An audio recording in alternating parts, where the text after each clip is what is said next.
The purpose and function of the Jacksonville Beach Special Magistrate hearing in accordance with Florida Statutes Chapter 162 and the City of Jacksonville Beach Code of Ordinances is to reach an equitable expedition to enforce the codes. The city presents the violation and evidence to the special magistrate. Next, the property owner is sworn in and responds to the violation and/or evidence. Both the city and the property owner may call witnesses to provide sworn testimony relevant to the case. This is a quasi-judicial hearing, not a public forum. Individuals not called as sworn witnesses will not be heard. Good afternoon. My name is Wayne Flowers. I serve as Special Magistrate for the City of Jacksonville Beach. We're here today for hearings on three matters that are on our agenda. In a minute, I'll call on the Code Enforcement Officer who will go through the cases in order.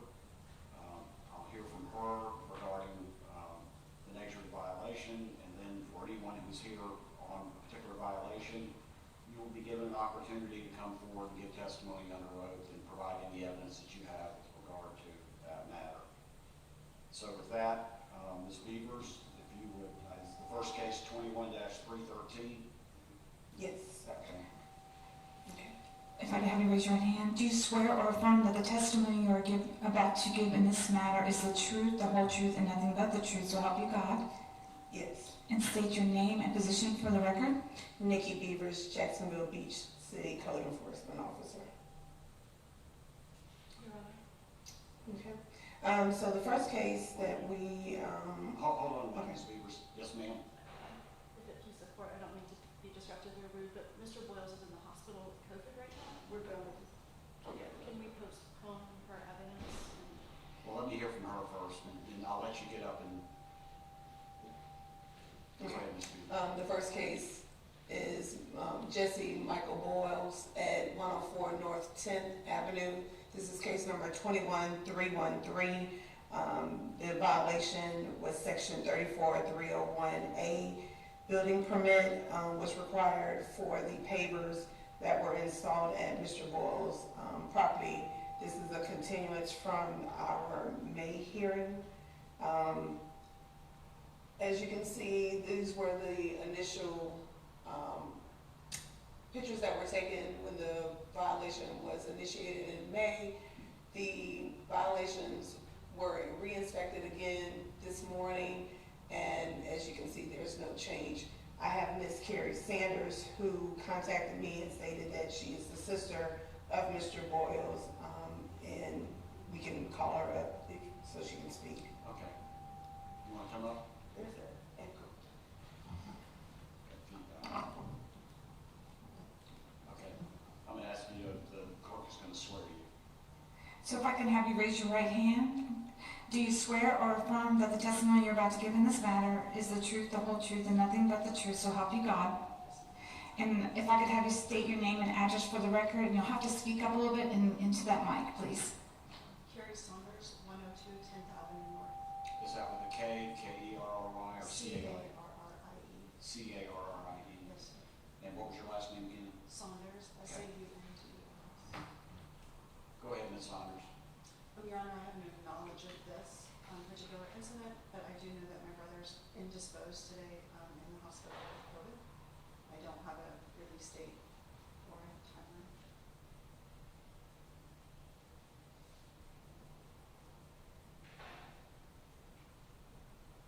He did reach out and send an email to. Can I ask you to speak up a little bit? Sure, he did reach out and send an email to, I believe, Vicki. I'm not 100% sure if it's Vicki. Requesting an extension the day that he was put into the hospital, but I don't know if that was ever responded to. Okay. Ms. Beavers, you want to? Yeah, so my recommendation would be for us to postpone until the October hearing. Is that agreeable? That would be great, thank you. Okay. So we will continue this matter to the October hearing, and do we know what that date that is? I don't have a calendar in front of me.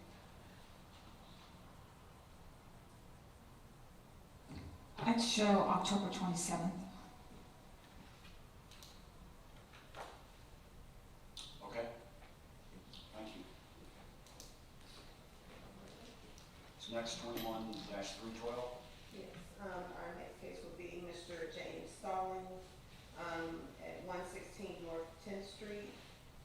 violation, section 34301A, building without a permit.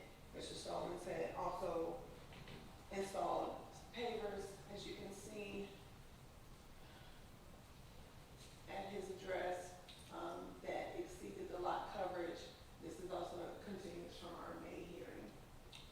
Actually, this was not continued. Actually, I entered an order requiring compliance by October 24th, or I'm sorry, August 24th. Correct, correct. So, I have Christian here today that will also speak about the application that was submitted, as of our last discussion. The previous application was insufficient, and Christian has also met with Mr. Stallings and his attorney, and he can speak a little bit more about, what the current application process is, how it's going. Okay, you need to be sworn. Already. If I can have you raise your right hand, do you swear or affirm that the testimony you're about to give in this matter is the truth, the whole truth, and nothing but the truth, so help you God? I do. If you could state your name and position, please. Christian Papoli, senior planner. So, Mr. Stallings submitted an application, I believe right at the end of May. When applications are submitted, we review them for sufficiency to ensure that they have all the necessary. Slow down just a little bit. Apologize. When applications are submitted, we review them for sufficiency to ensure they have all the necessary components to go before the Board of Adjustment. He was sent an email outlining the deficiencies with his application. It was insufficient. He came in to meet with me so I could further explain what he needed to provide. He provided an updated site plan based on my comments that still didn't completely capture what was on the ground from the violation. I asked him to revise it again. As of yesterday, I received a revised application that is sufficient. The Hold on. mhm. You said that he provided an updated site plan which still didn't reflect certain elements of the site. I think I heard you say that. When was that submitted? I don't have the exact date. I want to say it was probably in June, possibly July. And you say that yesterday he submitted a plan that is complete? Correct. A sufficient site plan, so his application was deemed sufficient as of yesterday, which actually was the deadline for the October 7th Board of Adjustment hearing.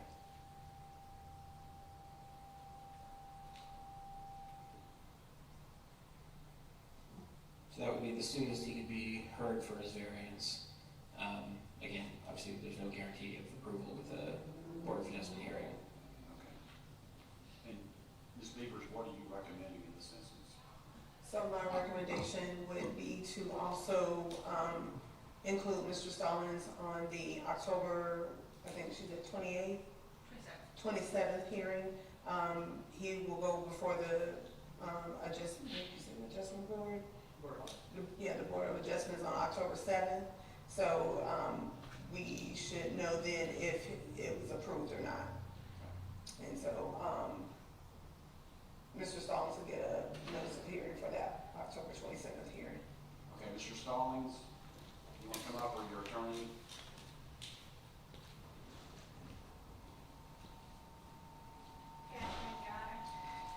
If I could have you raise your right hand, please. Do you swear or affirm that the testimony you're about to give in this matter is the truth, the whole truth, and nothing but the truth, so help you God? Yes.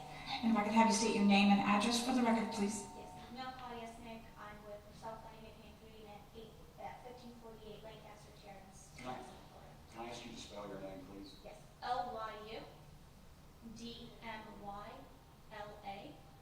And last name is Kolyesnik.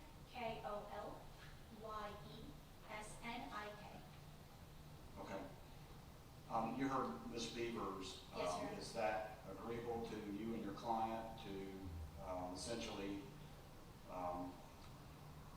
extend the date for compliance, I guess, until October 27th? Yes, Your Honor, that is actually why we're here today. We have been retained as counsel as of 2 weeks ago, Okay. approximately, and I had a family emergency with an out-of-state funeral last week, so the earliest we could supply the full application was yesterday, and we did. Well, again, unless you have some objection, then that's what I'll do. I'll enter an order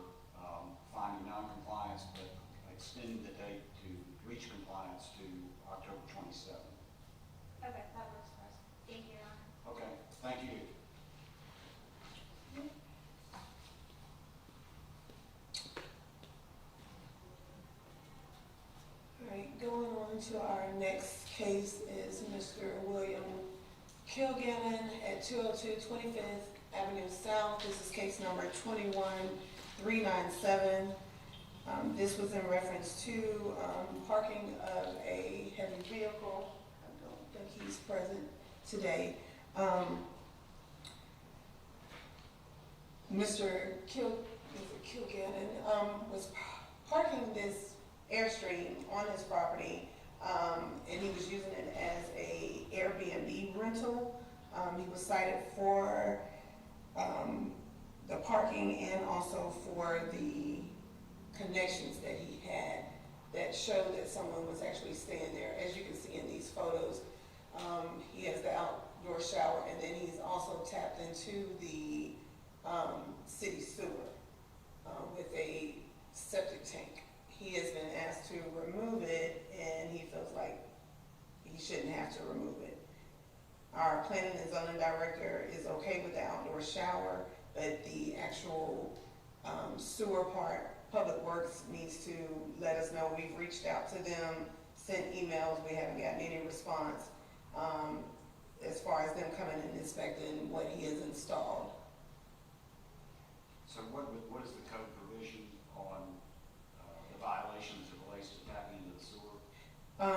He can't have, for the recreational vehicle, he cannot have any type of electrical or water sewage hookups. No evidence of someone living actually in the. So that's part and parcel of the parking in the Correct. vehicle that's being occupied? Correct.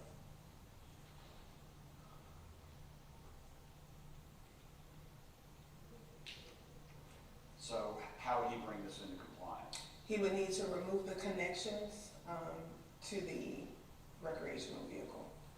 And then also, like I said, Public Works needs to inspect to see exactly what he's tapped into.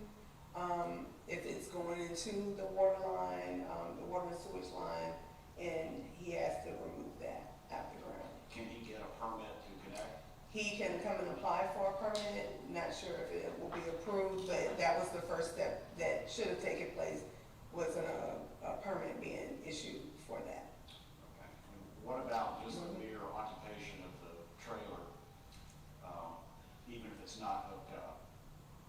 No person is going to be staying in the recreational vehicle. Whether or not it's hooked up to the sewer? Correct.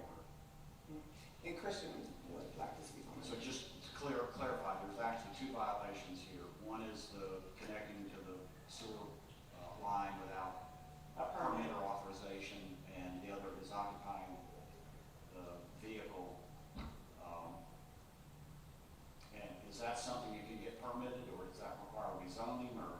For someone actually, him using it as an Airbnb, no, he would not be able to use that. As you can see in section 34402, that the term occupied also states about the connections, the water and sewer. Okay, go ahead. Go ahead. That was giving my clarification, that basically you can get a temporary permit for occupation of no more than 30 days, but any permanent occupation isn't allowed and permanent connections aren't allowed. So in essence, you could bring your travel trailer to your house, set it up, use it as a temporary guest bedroom over Christmas, or have it for a few days to set it up before you take it out on vacation, but at no point in time could you use it as a residence, because they're not designed for permanent occupation. In the city, we've only issued one of those permits since this ordinance was issued or enacted. So more than likely, we wouldn't even approve that permit either. Unless, the only time those permits are issued, say if someone is having some extensive renovations done on their home and they're needing to temporarily stay in the RV on their property, then that's pretty much the only time that a permit would be issued. And as Christian stated, other than cleaning or preparing or unpacking from a trip, they have 24 hours to do that. But as far as using it as an Airbnb, he would not be allowed to do that. Okay, one other question. Okay. Because for the record, Mr. Kilgannon is not here, was he provided notice that this He was notified by certified mail and posting on the actual property. Okay. Now tell me, what is your recommendation? My recommendation being that he has failed to come into compliance in regards to the connections would be to issue a daily fine until the violation has been complied. What period would you want to give for compliance? 30 days. 30 days, okay. All right, I will enter an order finding a violation in this instance of the two provisions that are outlined here on the agenda, and I will order that a compliance occur within 30, that the respondent has 30 days to bring the property into